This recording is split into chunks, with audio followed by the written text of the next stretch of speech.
batang nangarap. Sa simpleng tahanan siya'y lumaki. Walang yaman na may pagmamalaki, ngunit pag-asa'y sagana sa kanyang tabi.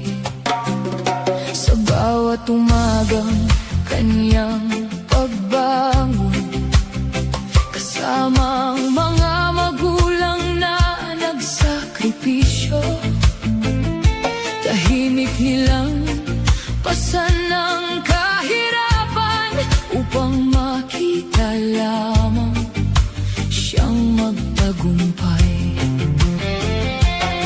Kahit kapos ang buhay noon, hindi nila pinabayaan ang pangarap.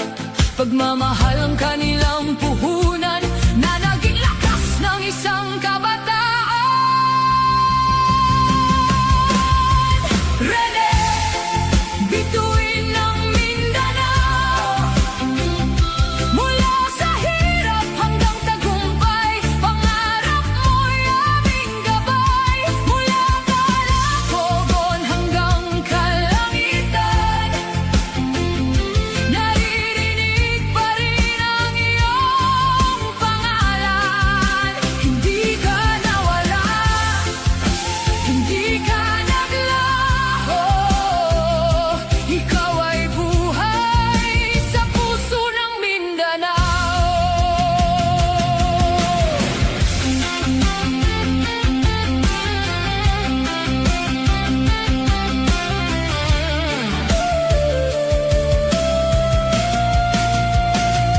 At nang dumating ang